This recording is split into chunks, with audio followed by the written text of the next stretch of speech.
Assalamualaikum warahmatullahi wabarakatuh. Halo semuanya, hari ini kita masuk ke minggu kedua untuk pembelajaran level 25 timeline Sumpah Pemuda. Oke, kemarin kita sudah belajar tentang inquiry questions, tentang faktual, konseptual, dan debatable. Nah, sekarang kita masuk ke hook activity atau stimulus, kemudian timeline project, kita bikin timeline. Ini bisa menggunakan buku atau menggunakan media digital, kalian bisa tambah gambar, dan kalaupun tidak mau pakai gambar nggak apa-apa, yang penting setiap timelinenya itu jelas dan kalian paham apa yang terjadi rentang waktu di 1908 sampai 1950. Kemudian yang terakhir adalah role play. Jika aku menjadi salah satu dari tokoh di rentang waktu 1908 sampai 1959 atau di era Sumpah Pemuda seperti Sugondo atau W.H. Rudolph Supratman. Nah, kita belajar 3 poin ini di minggu kedua. Oke, kita atur nih semua waktu. Kita atur pembelajarannya supaya kita bisa memanage pembelajaran dan enggak burn out dan enggak burn out pada saat pembelajaran gitu. Meskipun ini terlihatnya banyak, tapi kalau bisa dipelajari dengan waktu yang sedikit-sedikit tapi rutin, kayak misalnya seminggu sekali berapa poin gitu, itu nggak akan terasa lebih berat. Oke, nah pertama kita akan mencari, sekarang kita akan belajar dari 3 poin tersebut, yaitu nonton potongan video Kongres Pemuda dan apa yang kalian lihat, apa makna yang kalian temui dari peristiwa itu. Nah, kalau dari Kameli sendiri, Kameli nonton sekitar 3 video. Oke, itu sejarah singkat Sumpah Pemuda, peristiwa Sumpah Pemuda, sama Sumpah Pemuda begini sejarah sebenarnya. Tapi kan di sini mintanya makna ya, makna dari peristiwa ini. Kameli malah jadi lebih kepo beberapa hal lain gara-gara 3 video ini. Oke, jadi yang Kameli dapat malah tentang fakta sejarah, atau Kameli malah jadi penasaran tentang fakta sejarah yang sengaja tidak terlalu kelihatan atau bahkan diumpetin dari Sumpah Pemuda. Kita jarang dengar hal-hal seperti ini di buku-buku pembelajaran kita. Kayak ke Sumpah Pemuda itu sebenarnya nggak pakai kata sumpah. Sebenarnya naskah aslinya judulnya Keputusan Kongres Pemuda. Kayak gitu. Tapi di sini Kameli tidak menilainya secara buruk karena kadang untuk membangkitkan suatu semangat, spirit kayak begitu, kita harus menggunakan kata-kata yang tepat. Makanya Soekarno dan beberapa sejarawan pada tahun 1950 lah yang berperan cukup besar menggantikan kata sumpah itu dari keputusan.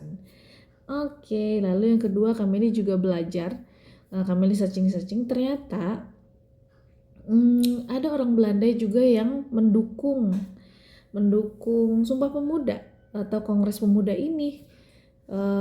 Mereka adalah penulis yang malu melihat bangsa Belanda yang melihat Belanda itu menjajah atau mengkoloni bangsa Indonesia. Mereka setuju tidak boleh ada kolonial lagi, dan ini membuat membuat Belanda pun jadi sedikit melemah opininya terhadap ide kolonial itu. Dan ternyata tidak semua pemuda mendukung pada saat Kongres Pemuda itu. Ada beberapa kelompok pemuda yang belum mau bersatu sebagai bangsa Indonesia karena mereka masih yakin dan masih kuat banget bahwa kita ini adalah ya kedaerahan itu gitu, seperti Jong Java, Jong Sumatranen, terus Jong Celebes gitu, belum mau melebur sebagai bangsa Indonesia. Dan karya musik yang berjudul Indonesia Raya dari W.H. Rudolph Supratman itu kenapa dinyanyikan tanpa lirik? Karena kalau menurut pemerintah kolonial Belanda itu dianggap sebagai provokasi. Jadi nggak boleh tuh ada liriknya, musiknya aja. Makanya kita harus hati-hati dalam berkata-kata, memilih kata, bahkan menyanyikan lagu. Menyanyikan lagu-lagu itu karena kekuatan kata-kata itu luar biasa. Kekuatan kata-kata itu sangat luar biasa, apalagi kalau kita sering ulang ya. Tanpa kita sadari dia akan menjadi sebuah ide atau gagasan yang masuk ke dalam hati kita. Makanya hati-hati dalam memilih lagu yang sering-sering diulang atau memilih kata-kata ketika kita bicara dengan orang, karena kita nggak pernah tahu dampaknya akan sebesar apa kepada orang lain maupun diri kita sendiri. Oke. Lalu untuk projectnya Kameli tanpa gambar, Kameli lebih ke beberapa poin di sini.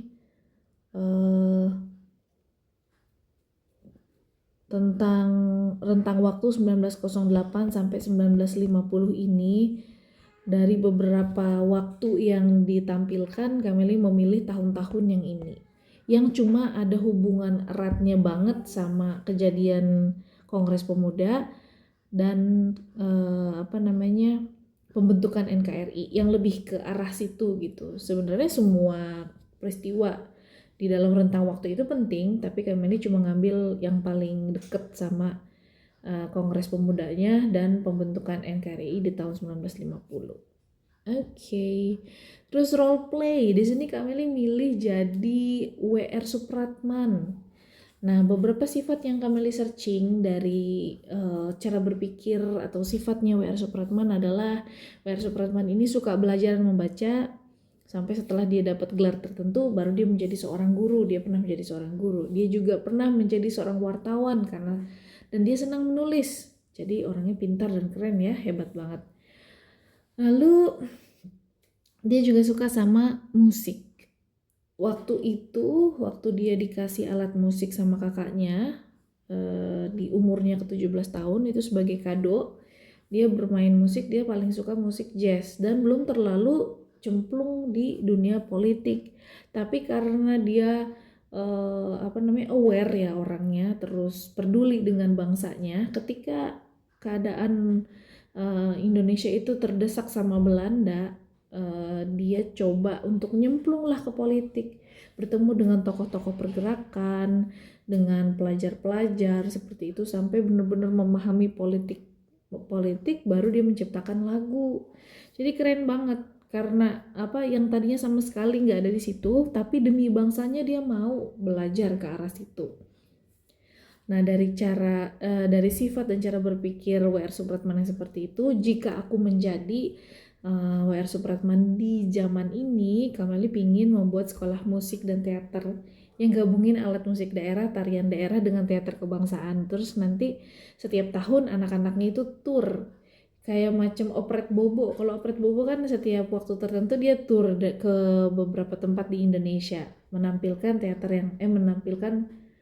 penampilan yang sama kayak gitu. Misalnya Pika Pika Kuro, siapa yang pernah nonton kayak gitu. Itu ke beberapa daerah dia touring. Nah, kami ini juga mikirnya seperti itu, kalau kami ini jadi W.R. Supratman di di era ini gitu.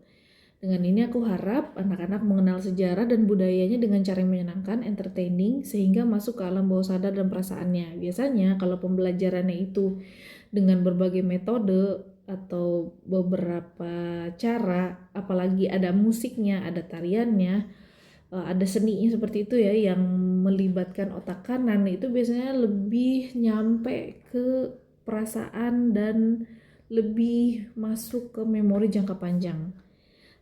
Harapannya itu jadi sebuah kepribadian karena terus terulang seperti itu di sekolahan yang Kameli pengen bikin jika Kameli seorang W.R. Supratman di era modern ini. Oke, mudah kan? Cuma perlu buat seperti itu, paling kalian butuh waktu fokus 1-2 jam dalam satu hari, atau kalian bisa bagi fokusnya dalam beberapa hari, itu terserah time managementnya. Kalau Kameli sendiri butuh waktu sekitar 2 jam lah untuk fokus seperti itu. Jadi Kameli nyari dari berbagai sumber, lalu Kameli simpulin di filenya Kameli sendiri. Oke, selamat belajar. Semoga pembelajaran di 3 poin ini tentang makna dari peristiwa Sumpah Pemuda atau apapun yang kalian kepo setelah nonton potongan video Sumpah Pemuda ya. Terus membuat timeline dan permainan roleplay ini bermanfaat buat kalian dan kalian semakin cinta sama negaranya. Cinta sama negara itu bukan berarti kita terjun ke dunia politik, tapi kita bisa mengharumkan nama bangsa dengan karya-karya yang bermanfaat untuk Indonesia. Oke, semangat. Wassalamualaikum warahmatullahi wabarakatuh. Bye-bye.